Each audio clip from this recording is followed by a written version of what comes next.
আন্তর্জাতিক খবর। ইসরায়েলি সামরিক বাহিনীর বোমা হামলায় গাজায় অন্তত ৩২ জন নিহত ও ৬৯ জন আহত হয়েছে।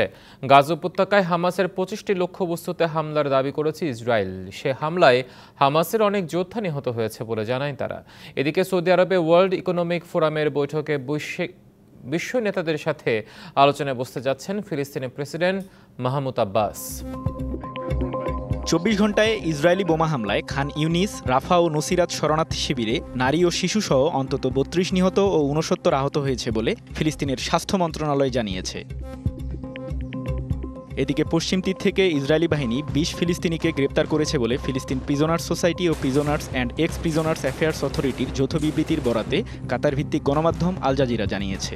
তাদের মধ্যে শিশু ও কারাবন্দীও রয়েছেন। ৭ মাসে অন্তত ৮,৪৮০ ফিলিস্তিনিকে আটক করেছে বলে প্রতিবেদনে উঠে এসেছে। অন্যদিকে গাজা উপত্যকায় হামাসের ২৫টি লক্ষ্যবস্তুতে হামলার দাবি করেছে ইসরায়েলি বাহিনী। ওই হামলায় অনেক ফিলিস্তিনি যোদ্ধার মৃত্যু হয়েছে বলে ইসরায়েলের সামরিক বাহিনী জানিয়েছে। শরণার্থী শিবিরগুলোতে যথেষ্ট পয়ঃনিষ্কাশনের ব্যবস্থা না থাকায় জটিল রোগসহ মহামারী ছড়িয়ে পড়ার আশঙ্কা করেছে ফিলিস্তিনের স্বাস্থ্য মন্ত্রণালয়। এ বিষয়ে আন্তর্জাতিক সংস্থাগুলোকে এগিয়ে আসার আহ্বান জানিয়েছে তারা। এদিকে গাজায় চলা ইসরায়েলি হামলার ফলে অবিস্ফোরিত অস্ত্রসহ বিপুল পরিমাণ ধ্বংসস্তূপ অপসারণ করতে প্রায় ১৪ বছর লাগতে পারে বলে আশঙ্কা করেছে জাতিসংঘের একজন কর্মকর্তা। গাজায় বর্তমানে ৩,৭০,০০,০০০ টন ধ্বংসাবশেষ আছে। সেগুলো সরাতে ১০০টি ট্রাকের প্রয়োজন। সেই হিসাবে ১০০টি ট্রাকের প্রায় ১৪ বছর সময় লাগবে।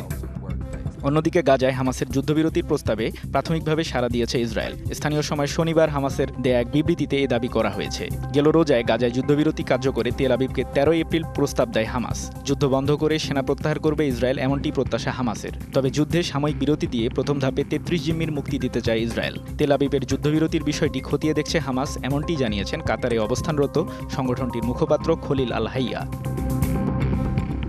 এদিকে সৌদি আরবে বৈশ্বিক নেতাদের সাথে গাজা ইস্যু নিয়ে আলোচনায় বসতে যাচ্ছেন ফিলিস্তিনের প্রেসিডেন্ট মাহমুদ আব্বাস। রবিবার রিয়াদে ওয়ার্ল্ড ইকোনমিক ফোরামের সাইডলাইন বৈঠকে আলোচনা হবে বলে ব্রিটিশ গণমাধ্যম রয়টার্স জানিয়েছে। সে বৈঠকে মার্কিন পররাষ্ট্রমন্ত্রী অ্যান্টনি ব্লিংকেনের থাকার কথা রয়েছে। সৃজন মাহমুদ, ডিবিসি নিউজ ডেস্ক।